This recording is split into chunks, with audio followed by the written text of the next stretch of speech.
When billionaire Michael Grayson walked in on his wife shaving their maid's sick daughter's head, the moment shattered their perfect world, and his reaction changed everything. In the Grayson estate, perfection wasn't a standard, it was law. And Eleanor Grayson enforced it with a smile sharp enough to draw blood. When she saw her maid's daughter, a 10-year-old girl with alopecia, an illness that stole her hair, and with it, her confidence, she didn't see sickness. She saw imperfection. If the hair is the problem, Eleanor said, then we'll remove the problem. That was the moment everything broke. A mother's scream, a child's terror, and the sound of dog clippers slicing through silence. When Michael Grayson, billionaire and husband, walked in, he wasn't just witnessing cruelty. He was confronting the cost of his own indifference. This isn't just a story about wealth or power. It's the story of how one act of cruelty forced a man to rediscover what it means to have honor. And before I forget, where are you watching from today? Leave a comment below. Enjoy the story. A 10-year-old girl was cornered, her mother fighting to stand between her and the woman holding the buzzing clippers. This wasn't a misunderstanding. It was a battle of wills over a sick child's dignity. And the billionaire who had just walked in didn't just own the house. He was about to own the consequences. The Grayson estate was less a home and more a museum of wealth. It was a vast, cold collection of marble, glass, and polished mahogany, where silence was the most valuable asset. Michael Grayson, the man who paid for it all, was its ghost. He existed in his third-floor office, a man of quiet, heavy power, absorbed in market reports and international calls. His wife, Eleanor, was the curator. She demanded perfection. Not a speck of dust on the windows, not a crease in the linens, not a flower petal out of place. Perfection was her religion, and she was its unforgiving high priestess. Into this silent, perfect world came Susan and Anna Hale. Susan was the maid. A single mother, she was quiet, diligent, and invisible, 3 qualities Eleanor prized. Susan needed this job. The pay was more than generous. It covered the rent on their small apartment, and, most importantly, the expensive specialist visits for her daughter. Her daughter, Anna, was 10 years old. She was a wisp of a girl with wide, sky-blue eyes and fine, pale blonde hair. Or what was left of it. Anna had alopecia, a condition that left her with smooth, bare patches of scalp.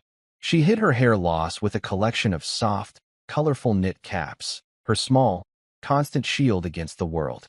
While Susan polished the endless surfaces, Anna would sit quietly in the cavernous library, a sketchbook in her lap.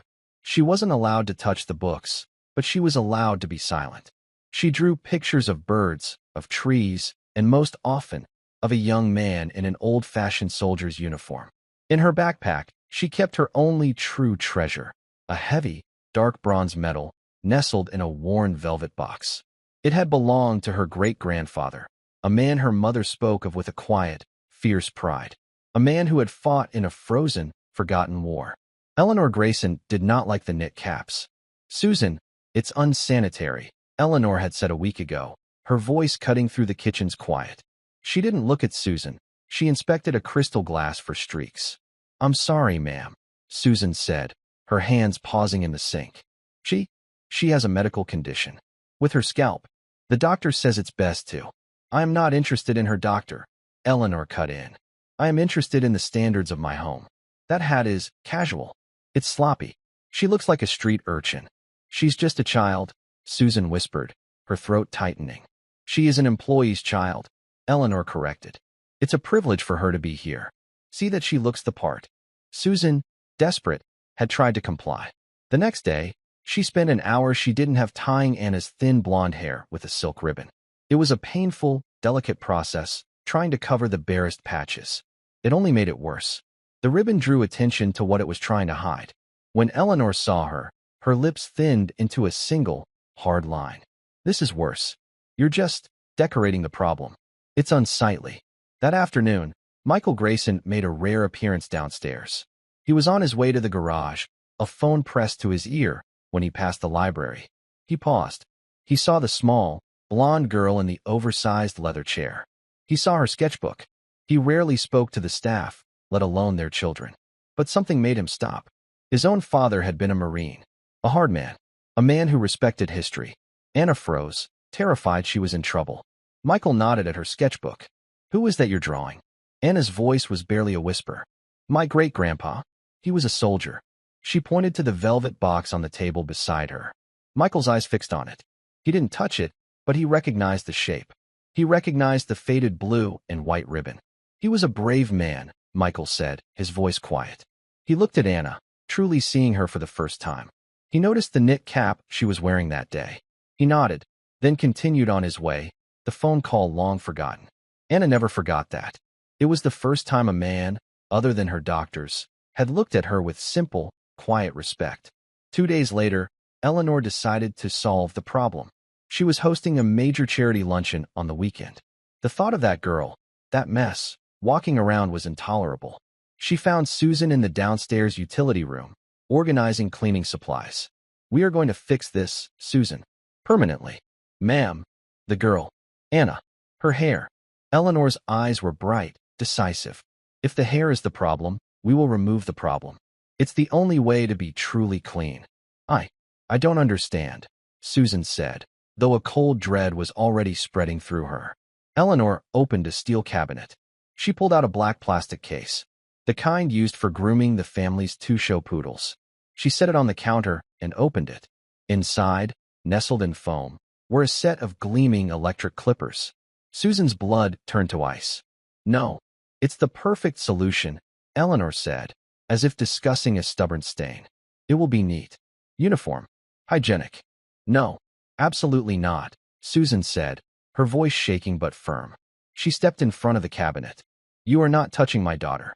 Eleanor looked at her. She was genuinely surprised by the defiance. Excuse me. You can't do that. It's cruel. It's monstrous. It's practical. Eleanor snapped, her patience gone. She has a disease. I am offering a clean, simple fix. Now, bring her to the mudroom bath. No, we're leaving. Susan turned, her heart pounding. She ripped off her apron and threw it on the floor. We're done. Come on, Anna, she called out, her voice high with panic. She ran into the hall, grabbing Anna from the library. Get your backpack, baby. We're going home. Mommy, what's wrong?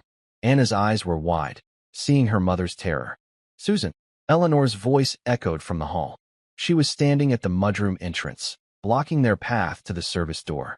She held the clippers in her hand. Get out of our way, Mrs. Grayson. You walk out that door, Susan, and you are finished, Eleanor said, her voice lethally calm. I will call my friends. I will call every agency in this city. You will never work as a maid, a cleaner, or a dishwasher. You will be on the street in a week. How will you pay for her treatments then? Susan froze. The words hit her like a physical blow. She looked at her daughter. She thought of the doctor's bills on their tiny table. She was trapped. Please, Susan begged, tears welling in her eyes. Please, Eleanor. She's just a little girl. Don't do this. It will destroy her. It's hair, Eleanor said, disgusted by the emotion. It will grow back. Or it won't. Either way, it will be neat. Now, get in the bathroom. She grabbed Anna's arm. No, Susan shrieked. She shoved Eleanor's arm away. Get your hands off my daughter. Susan pushed Anna behind her, shielding her with her own body. You will not touch her. Eleanor, stunned by the physical defiance, stumbled back. Her face, usually pale and controlled, flushed a dark, angry red. How dare you? You put your hands on me. In my house. In a flash of pure, cold fury, Eleanor lunged. She grabbed Anna by her thin shoulders and dragged her, screaming, into the small, sterile bathroom. She pushed Susan back, slamming the door. But Susan threw her body against it, forcing it open again. It was an ugly, desperate scramble. Mommy, help! Anna cried. I'm here, baby. I'm here. Susan fought, trying to pull her daughter back. Eleanor, stronger than she looked, held Anna in a grip of iron. She turned on the clippers. The beezy sound was deafening, violent. Hold still, Eleanor commanded, as she brought the buzzing clippers toward the 10-year-old's head. No, Susan screamed and lunged forward, grabbing the clippers with her bare hand. Let go of me, you foolish woman. It was at that exact moment that Michael Grayson, home early from a canceled meeting, walked in. He heard the screaming. He heard the electric buzz. He pushed open the mudroom door and stopped. The scene before him was chaos. His wife, her hair coming undone, her face a mask of rage, was in a physical struggle with the maid. The little girl, Anna, was sobbing, pinned between them, and the clippers were buzzing, inches from her head. Anna's backpack was on the floor, spilled open. The velvet box was there. Stop. Michael's voice was not loud. It was heavy. It was the voice he used when billions were on the line. The sound cut through the panic. Eleanor, Susan, and Anna all froze. The buzzing of the clippers was the only sound. Michael, Eleanor said, breathing heavily. She tried to compose herself, to smooth her blouse. I am handling a situation. This woman, she assaulted me. Mr. Grayson, she was trying to cut Anna's hair. Susan sobbed, her hand red from where she'd grabbed the clippers. Please, sir, don't let her. Michael's face was unreadable. He looked at the clippers. He looked at his wife's furious face. He looked at Susan's desperate one. Then his gaze settled on Anna. She was looking at him, her face streaked with tears, her eyes holding a desperate, terrified hope. He saw the velvet box on the floor. He walked past his wife. He knelt, his expensive suit creasing on the tile floor. He picked up the velvet box. He opened it. The bronze star lay in his palm. This, he said to Anna, his voice quiet, belonged to your great-grandfather. Anna nodded, sniffling. He was a hero. Michael closed his eyes for a single second. His own father, a Marine, had plaques on his wall. He had been raised with words like honor, duty, and respect. He stood up. He looked at his wife. What is this, Eleanor? I told you. It's a hygiene issue, she hissed. Look at the girl's head. It's a mess. I was fixing it. Fixing it. His voice was flat. She is a 10-year-old child. A sick child. She is the maid's child. Eleanor shot back. It's my house. I will not have it. Michael looked at her. He saw a stranger. My house, he corrected her. He held out his hand. Give me the clippers. Michael, don't be absurd. I am handling this. Give me the clippers. The command was absolute. It was the voice that empires obeyed. Eleanor's hand, white-knuckled, released its grip. She handed them to him. Michael clicked them off. The sudden silence was deafening. He looked at Susan. Susan, take Anna. Go to the main kitchen. Ask Maria to make you both some hot chocolate. And tell her to find the first aid kit for your hand. Wait for me there. Susan stared, speechless. Then she nodded, grabbing Anna's hand and her backpack. She scrambled out of the room as if fleeing a fire. Now, Michael and Eleanor were alone in the small, sterile room. Have you lost your mind? Eleanor finally burst out. You're taking their side? The servants. I am taking the side of a child you were terrorizing, Michael said. His voice was dangerously soft. You were going to shave her head. With dog clippers. They are not. They are for grooming. It's the same thing. No, Eleanor. It is not. He took a step toward her. She took a step back, hitting the counter. You brought shame on this house, he said. I brought standards. You brought cruelty. He looked at the clippers in his hand. He looked at her. His eyes were like ice. You are obsessed with perfection. With appearances. He clicked the clippers back on. The beezy sound filled the room again, loud and violent. Eleanor's eyes widened, a flicker of genuine fear in them. Michael, what are you doing? Don't be theatrical. You wanted to fix something that was imperfect, he said, advancing another step. You wanted to make something neat. Let's start with you. Eleanor's breath caught. She stared at the buzzing clippers in her husband's hand. For the first time in their long, cold marriage, she felt a genuine spike of fear. Michael, stop this. You're behaving like a lunatic. He advanced one more step. The small room felt suffocating. He was not angry. He was cold. It was the coldness of a glacier, a slow, unstoppable force. You like to fix things that are untidy, Eleanor. You like to clean up imperfections. This is not funny, she shrieked, pressing her back so hard against the wall that a porcelain soap dish rattled. Michael clicked the clippers off. The sudden, heavy silence flooded the room. He placed them on the counter. He did not look at her. He looked at his own reflection in the mirror. He saw a man he barely recognized. A man who had let this cruelty grow in his own home. You will pack a bag, he said, his voice quiet. Eleanor's fear vanished, replaced by her usual, haughty indignation. I will do no such thing. I am the mistress of this house. You will pack a bag, he repeated, finally turning his eyes on her. They were flat, devoid of any warmth. You will move into the guest wing. Immediately. The guest wing? Like a visitor? In my own home? Absolutely not. It is my home, Eleanor. You have reminded me of that. You live here. You enjoy a life of privilege, all because of my name. And today, you used that name to terrorize a sick child and assault her mother. You have shamed me. You have shamed this house. I did what was necessary. You are done, he said. The finality in his voice was absolute. We will speak later about the terms of our future. But for now, you will go to the guest wing. You will not speak to the staff. You will not go to the kitchen. And you will never go near Susan or Anna again. Do you understand me? You can't do this, Michael. I will not be dismissed.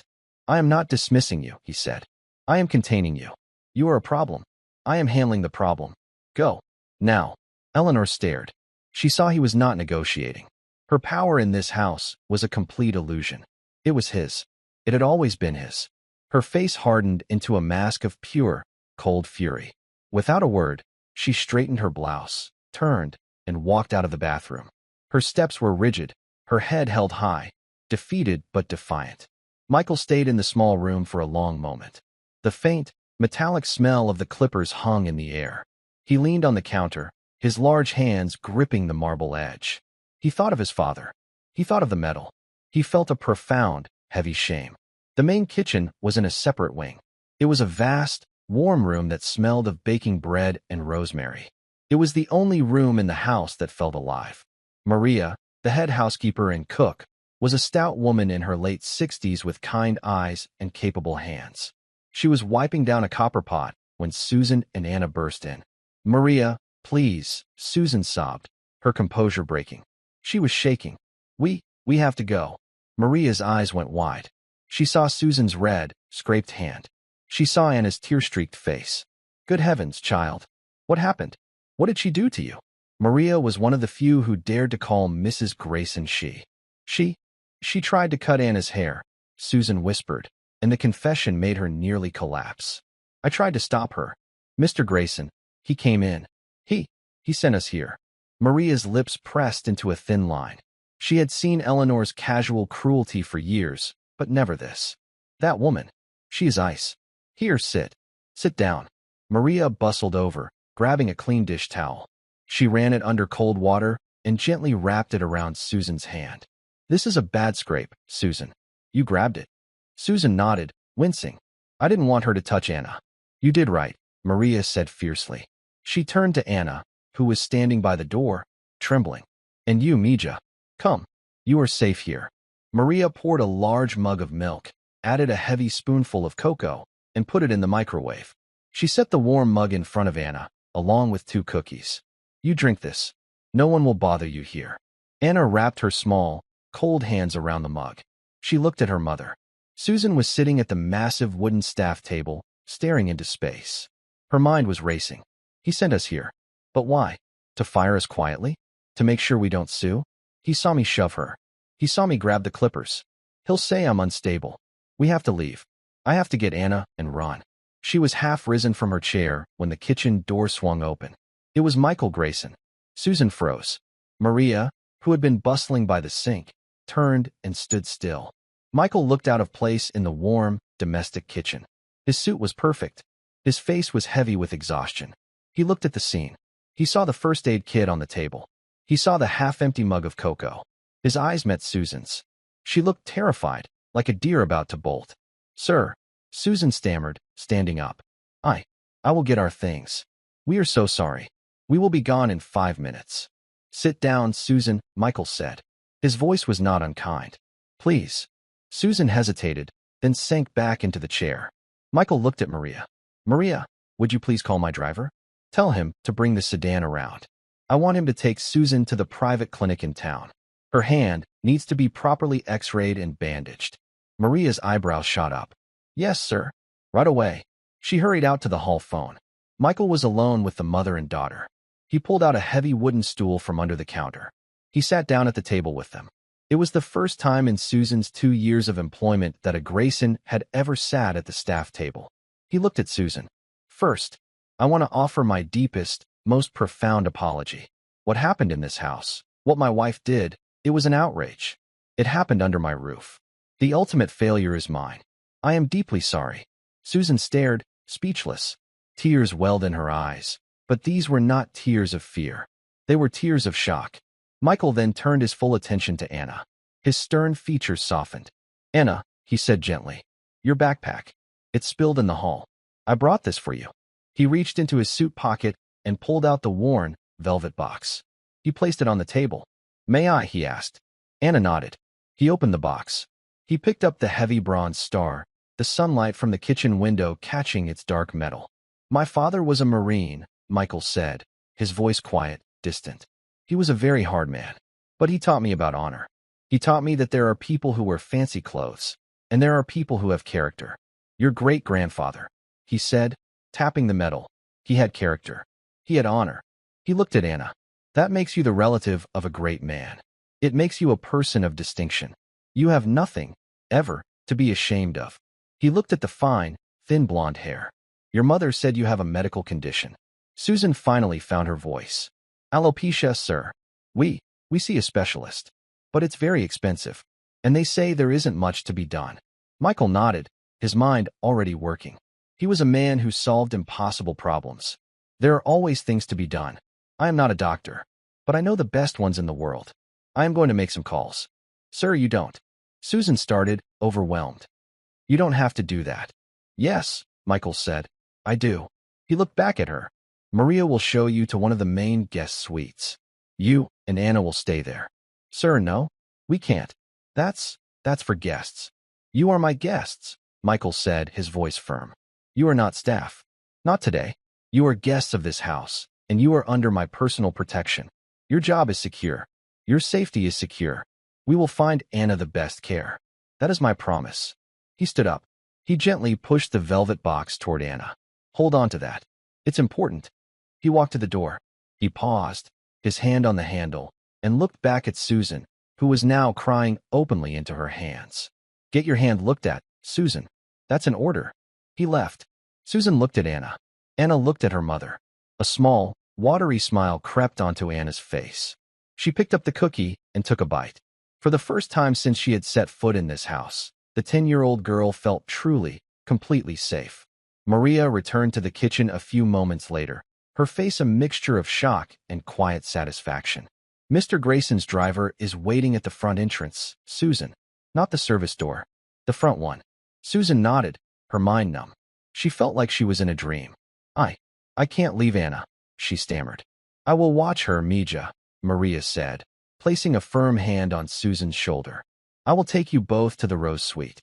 You will get your coat. Anna and I will wait. She will be safe with me." The Rose Suite. Susan's heart skipped. That was on the main floor, reserved for important guests. It overlooked the gardens. She had only ever been in it to clean. "Maria, we can't." "Mr. Grayson was very specific," Maria said, her tone allowing no argument. "You are his guests. Now come." Maria led them from the warm kitchen, through the service hall, and into the main corridor. The marble floors gleamed. Anna, clutching her backpack, looked up at the soaring ceilings, her eyes wide. Maria used her master key to open the heavy, white-paneled door of the Rose Suite. The room was breathtaking. It was not just a room. It was larger than their entire apartment. A huge, four-poster bed sat in the middle, piled high with soft, cream-colored pillows. A crystal chandelier hung from the ceiling. A private, marble bathroom was visible through an open door. "Anna, honey, you can sit on the bed," Susan said, her voice a whisper. She herself was afraid to touch anything, afraid she would leave a mark, a stain from the real world. Anna crept over and touched the silk comforter. It was the softest thing she had ever felt. "You wait here with Maria," Susan said, forcing a calm she did not feel. She looked at Maria. I will be back soon." "Go," Maria said. "Heal your hand. We will be fine." Susan walked out of the room. She walked down the main hall, past the grand staircase, and toward the massive, carved front doors. Tom, Mr. Grayson's driver, a quiet man in a black suit, was standing there. He opened the door for her. "Ma'am," he said, his voice respectful. Susan had worked in this house for 2 years. He had never called her ma'am before. She stepped out into the daylight. The black sedan was waiting. Tom held the rear door open. Susan, the maid, got into the back seat, and he closed it behind her. The click of the lock was a sound that separated her old life from the new one she could not begin to understand. As they drove down the long, Gravel drive. Susan looked at her hand. It was throbbing. The scrape from the clippers was raw and red. She had fought. She had lost the fight, but she had fought. And then, he had appeared. The clinic was not a clinic. It was a private medical building of glass and steel. Tom led her inside. Mr. Grayson called ahead. He said to the receptionist. Right this way, Mrs. Hale, the woman said, smiling. There was no wait. There was no paperwork. A doctor saw her in a private room. He was kind, his voice gentle. You've had a bad encounter, he said, examining her hand. No breaks, thankfully. But you have a severe sprain and deep bruising. You must have grabbed something very hard. Yes, Susan whispered. I did. He cleaned the wound and bandaged her hand firmly, from her palm to her wrist. He gave her a prescription for the pain. It will be tender for a week or two. But you will heal. Susan felt a strange, light-headed wave of relief. It was done. It was over. The bill. She started, fumbling for the thin wallet in her coat pocket. There is no bill, Mrs. Hale, the doctor said, patting her good hand. It's all taken care of. Mr. Grayson has you on his personal account. While Susan was gone, Michael Grayson was in his sanctuary, his third-floor office. It was a vast, dark room, lined with books. A single, massive desk faced a wall of glass that overlooked the entire estate. This was his command center. From here, he moved markets, bought companies, and shaped his world. Today, his world had shrunk to a single, small family. He was on the phone. His voice was quiet, but held an ironclad authority. David Michael Grayson here. He was speaking to Dr. David Matthews, the head of pediatric dermatology at the most exclusive research hospital in the country. Michael, good to hear from you. What can I do for? I have a patient for you. A 10-year-old girl.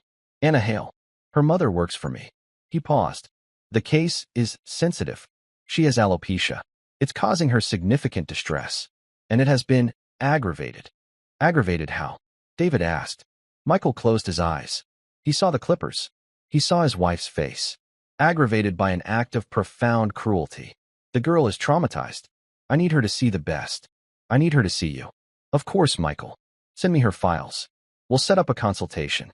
No consultation, Michael said. I want a full workup. I want your entire team. I am funding this. Whatever research you need, whatever treatment you can imagine. This is your new priority. I'm sending her and her mother to you in the city tomorrow. There was a pause. Michael, that's a significant commitment. The girl's great-grandfather, Michael said, was a hero. He was decorated.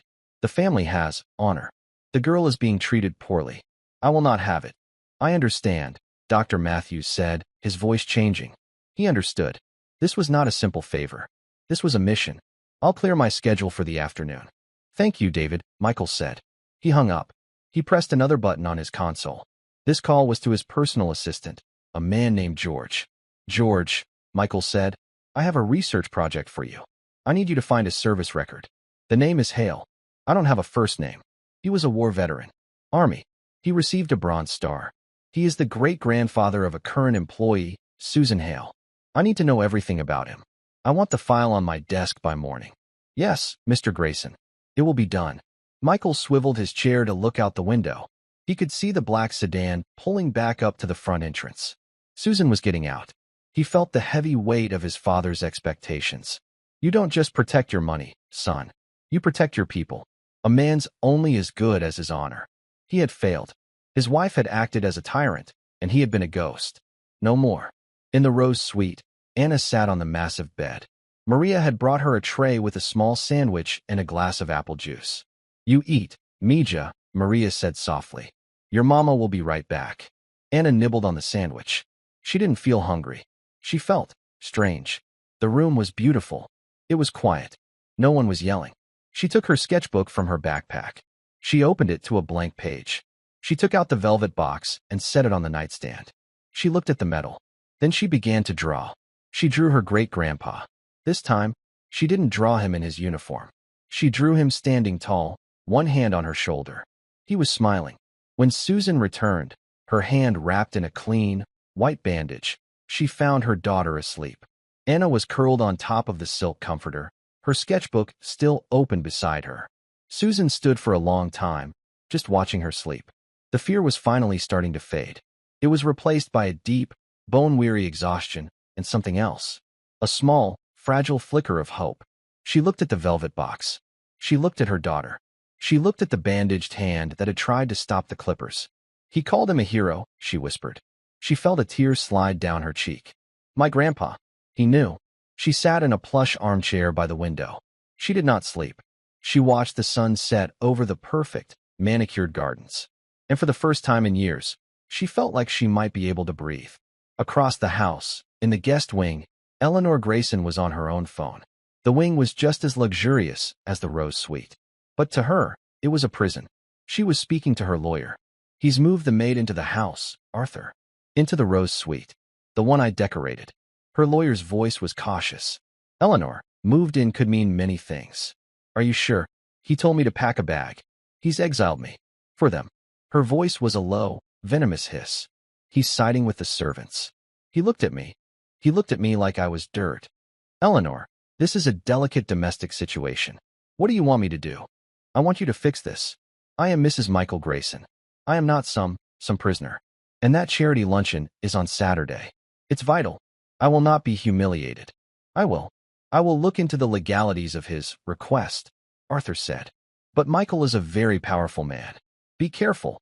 He's not just powerful, Eleanor seethed, hanging up the phone. He's sentimental. And that is a weakness. She paced the expensive rug. She thought of the little girl. The hat. The medal. It was all so tacky. So emotional. Michael had fallen for it. Her mind began to work. She had been humiliated.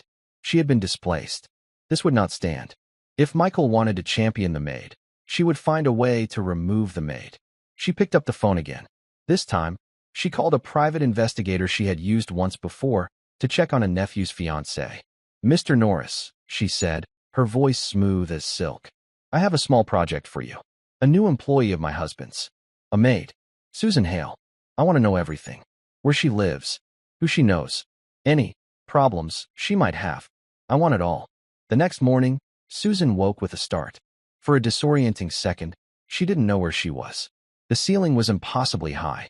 The light filtering through the window was soft, tinted by the pale yellow silk of the curtains. She was in an armchair, her neck stiff. Then it all came rushing back. The clippers. The scream. Mr. Grayson. She looked at the four-poster bed.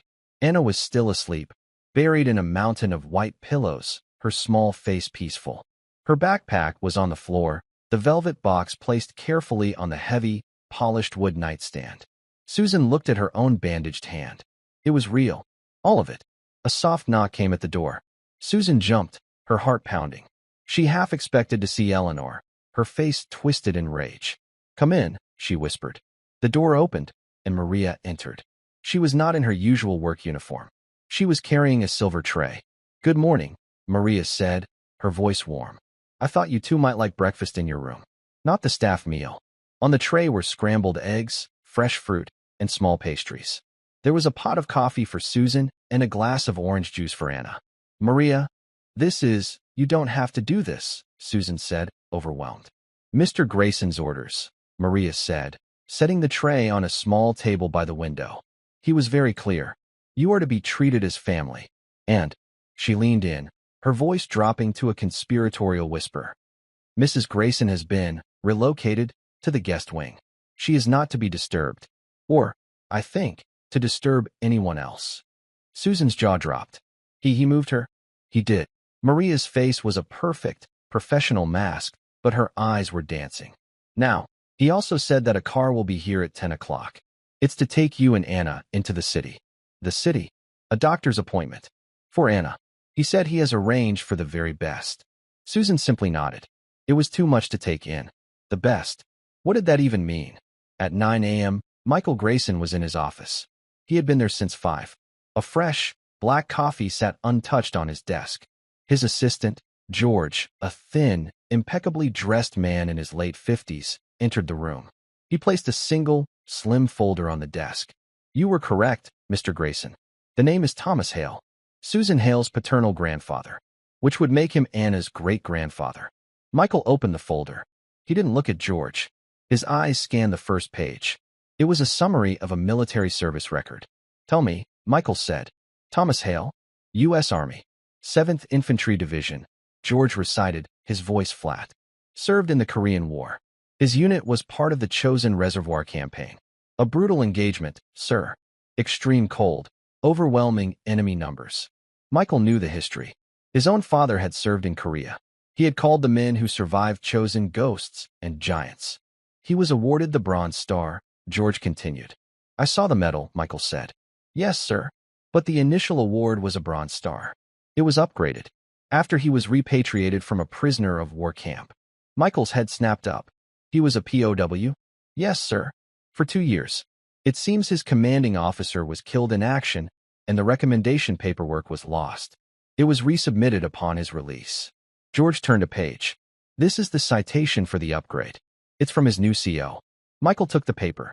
He read the simple, stark language.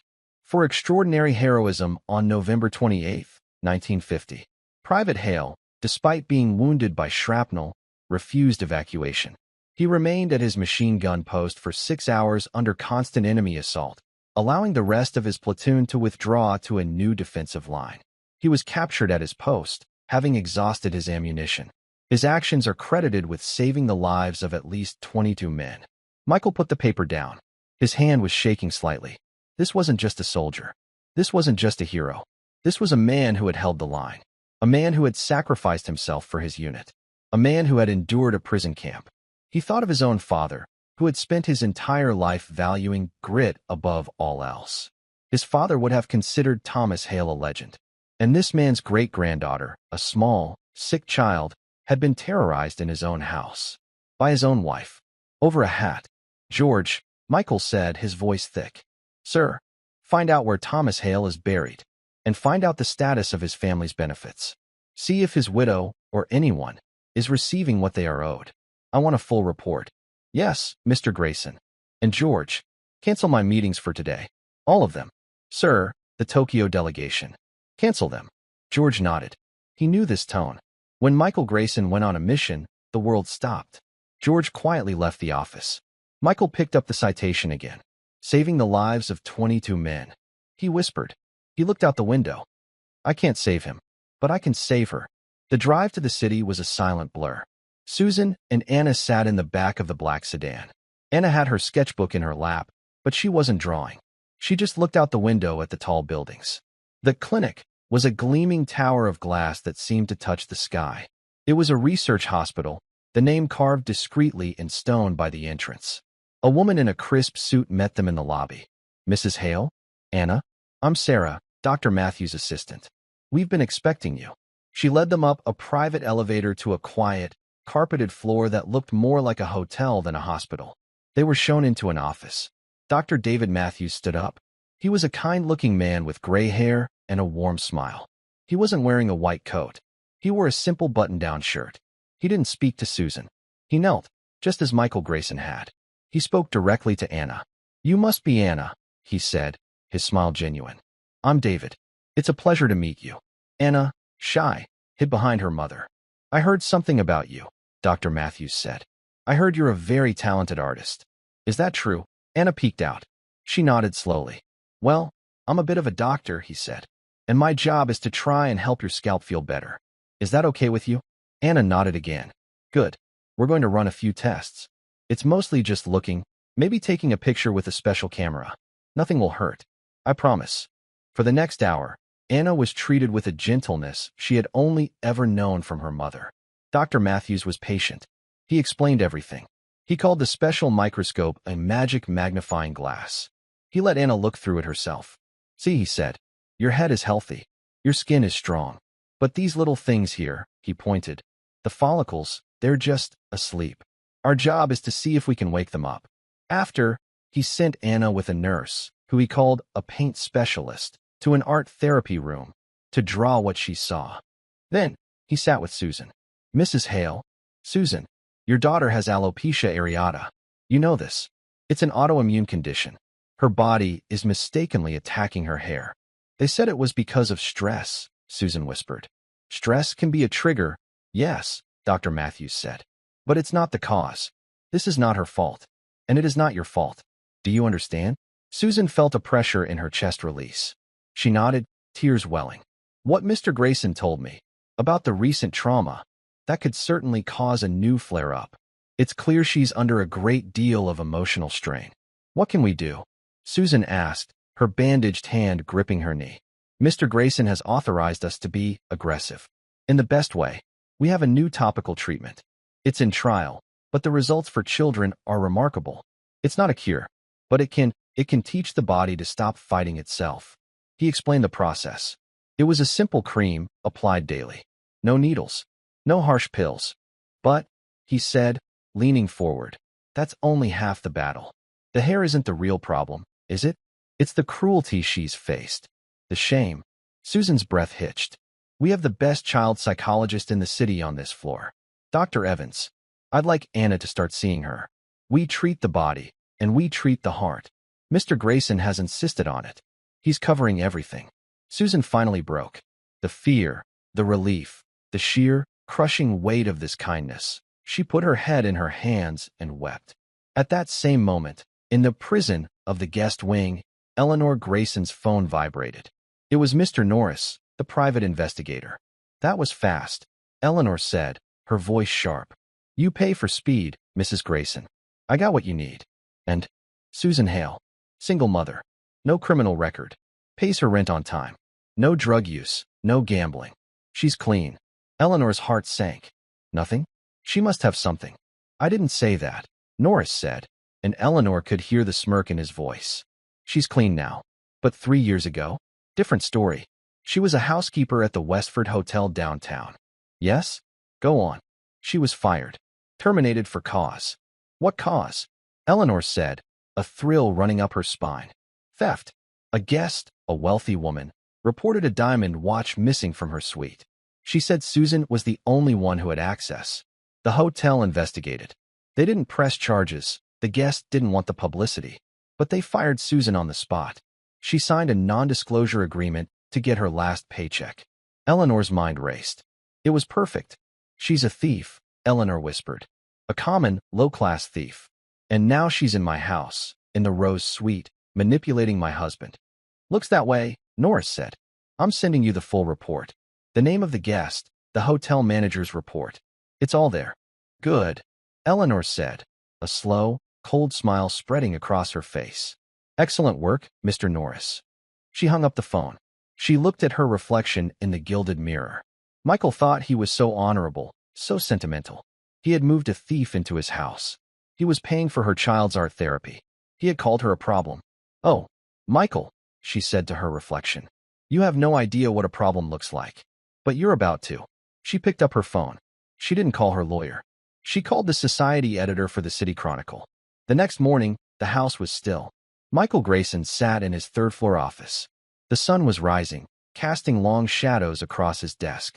In his hand, he held the single-page citation. Extraordinary heroism. Refused evacuation. Saved the lives of 22 men. He read the words over and over. They felt heavy. They felt real. They were the opposite of his wife. They were the opposite of the cold, perfect world he had built. His assistant, George, knocked and entered, his face pale. He did not speak. He simply held out a tablet. Michael took it. It was the website for the City Chronicle. The lead story. Scandal at the Grayson estate. Billionaire's wife exiled to guest wing as distressed Maid moves in. Sources allege Maid's shocking criminal past. Michael's blood ran cold. He read the article. It was a masterpiece of anonymous sources and cruel innuendo. It painted Eleanor as a concerned, dutiful wife, worried for her husband's state of mind. It painted Michael as an erratic man, taken in by a designing employee. And then, the final, brutal paragraph. Sources close to the family are most concerned by the Maid's, Susan Hale's, history. The Chronicle has confirmed that Ms. Hale was terminated from a prior position at the exclusive Westford Hotel for theft. She was a thief, and my heart breaks to think of her having influence over Mr. Grayson, said one concerned friend. Michael read the word. Theft. He set the tablet down. The silence in the room was heavy. Get me Robert Davenport, Michael said to George. Sir. Robert Davenport. Of Davenport Industries. Get him on the phone. Now. Yes, sir. George fled the room. Michael stood. He felt the cold, familiar rage he reserved for the boardroom. The rage he felt when a rival tried to cheat him. Eleanor had not just leaked a story. She had declared war. In the Rose Suite, Susan was helping Anna get dressed. They were going to the city again for Anna's first art therapy session. Anna was nervous, but Susan felt a lightness she hadn't felt in years. She felt safe. Maria knocked and entered. She was holding a copy of the City Chronicle. Her face was ashen. "Susan," she said, her voice trembling. You must not look at this." But Susan had already seen the headline. Her eyes darted to the text, to her name, to the words Westford Hotel, to the word theft. The blood drained from her face. The hope that had filled her for 24 hours vanished. She stumbled backward and sat on the edge of the bed. "No," she whispered. "No, she found it. She found it."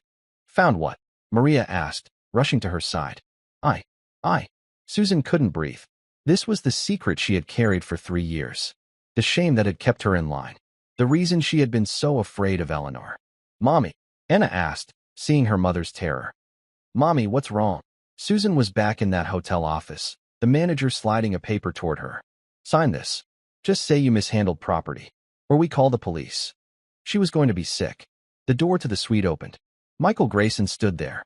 He was holding the same newspaper. His face was a stone mask. Susan looked at him. The man who had saved her. The man who had called her daughter's family honorable. He was looking at her. And he knew.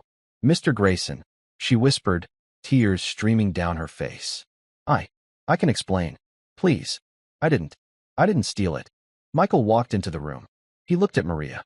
"Maria, would you please take Anna to the kitchen? Get her that hot chocolate she likes." "No," Anna cried, clinging to her mother. "I'm not leaving." Michael's face softened. He knelt. "Anna, it's okay. Your mother is not in trouble. I am here to help. I promise you. Go with Maria. I need to speak to your mom. It's how I can fix this." Anna looked at her mother, then at him. She saw the truth in his eyes. She nodded, her small face grim. She took Maria's hand and left. Michael closed the door. It was just him and Susan.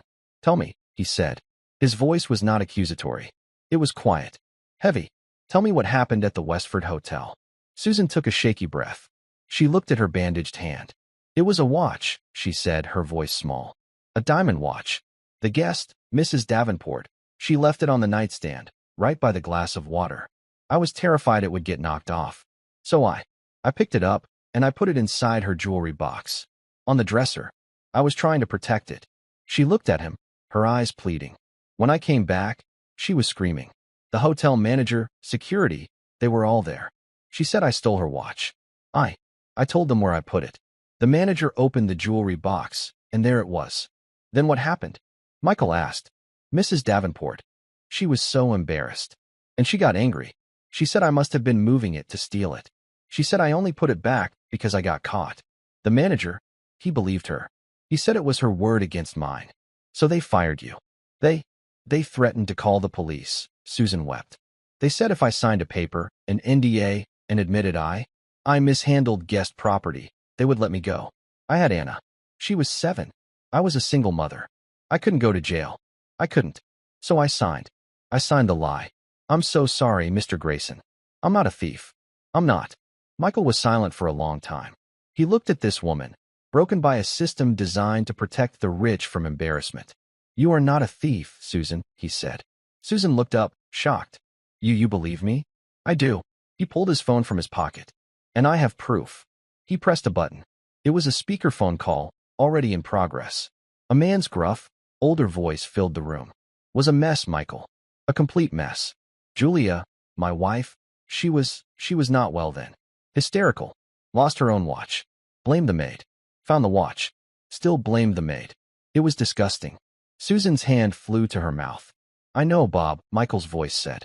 "I have that maid here." "You do?" the voice said. "Good. I hope you're treating her well. I sent a letter to the hotel manager. Told him to apologize. Offered to pay the girl's salary for a year. The coward probably threw it in the trash. He was terrified of Julia. Listen, Michael. That maid, whoever she is, she was a good woman. She was the only one who got Julia's coffee right. She was honest. My wife was wrong." Michael looked at Susan. "This is Robert Davenport. His wife was the guest at the hotel." Susan was sobbing, but for the first time, they were tears of pure, unburdened relief. "Mr. Davenport," Michael said, "thank you. That's all I needed. Take care of her, Michael. People like that, they're rare. Michael ended the call. He knew, Susan whispered. He knew the whole time. Yes. Michael's face was hard again. And now, so does everyone else. He turned to the door. Your appointment is not canceled. Tom will take you and Anna to the city. When you return, this will be handled. Michael walked from the Rose Suite, across the grand foyer, to the guest wing. He did not knock. He used his master key and opened the door. Eleanor was at the vanity, fixing her makeup. She was on the phone. Yes, the charity luncheon is absolutely still on, she was cooing. It's just a small domestic issue. Michael is just emotional. She saw his reflection in the mirror. Her smile was triumphant. Michael, darling, did you see the paper? A terrible, terrible scandal. That woman, a thief. I told you I would fix it. I saved us. Hang up the phone, Eleanor, he said. Michael, don't be cross. I said. Hang up. The phone. The ice in his voice made her flinch. She mumbled a goodbye and hung up. You really did it, didn't you? She said, standing to face him. You threw your wife, your family, under the bus for a servant. I just got off the phone with Bob Davenport, Michael said. Eleanor's smile wavered. I don't know who that is. He's an old friend of my father's. His wife was the guest at the Westford Hotel, the one who lost her watch. Eleanor's face went completely white. He remembers the incident perfectly, Michael said, advancing into the room. He remembers his wife's hysterical behavior. He remembers the maid being honest. He remembers it all. You called him? She stammered. You built your lie on a foundation of sand, Eleanor. You were so desperate to find dirt on a good woman that you never stopped to check the truth. You just wanted to hurt her. You just wanted to win. I did it for us, she shrieked. I did it to protect our name. The name you let that child, tarnish. You are the tarnish, Eleanor. You are the rot. You terrorized a sick child. You assaulted her mother. And then, when you were held accountable, you tried to destroy that mother by leaking a vicious, slanderous lie to the press. He stood in front of her. This is not about standards. This is not about hygiene. This is about your own cold, black heart. You are a bully, and I will not have a bully in my house. You can't talk to me like this. I am your wife. Not for long. Call your lawyer. I want you out. Not in the guest wing. Out of this house. By noon. No, she cried, the cold composure finally shattering. The luncheon. Saturday. My friends. My reputation. Your reputation is gone, Michael said. You destroyed it yourself. You have my name. You have my money. But you do not have an ounce of my father's honor. Or of that maid's. He turned and walked to the door. Michael, please, she begged. It was the first time he had ever heard her beg. Don't do this. I have nowhere to go. Michael paused at the door. He looked back at her. That is not my problem, Eleanor. I am handling it. He closed the door. 2 months later, the Grayson estate was quiet. But it was a different kind of quiet. It was warm. Susan Hale was in the small office off the kitchen. She was no longer in a uniform. She wore a simple, professional blouse and skirt. She was the new head of household. She ran the estate. Maria, now her second in command, was laughing with her over a scheduling sheet. In the grand library, sunlight streamed in. Anna was sitting on the floor. Her hair, in the past weeks, had begun to return. It was not a full head of hair. It was a fine, soft, blonde fuzz, a sign of new life, of healing. She wasn't wearing a hat. She wore a simple, blue headband. Dr. Evans, her art therapist, sat with her. Tell me about this one, Anna, she said. Anna held up her drawing. It was a picture of the library, but in the center, on the main wall, was a new portrait. It was her great-grandfather, Thomas Hale, in his uniform. Michael Grayson walked in. He was smiling. A real, warm smile. Am I interrupting? He asked. Mr. Grayson, Anna said, jumping up. I see you're redecorating, he said, looking at her drawing. I like it. In fact, he held up a framed object. It was not a painting. It was the citation, the one he had read in his office. It was beautifully framed in dark wood, with a small brass plaque. Your mother gave me permission, he said. I thought this belonged here.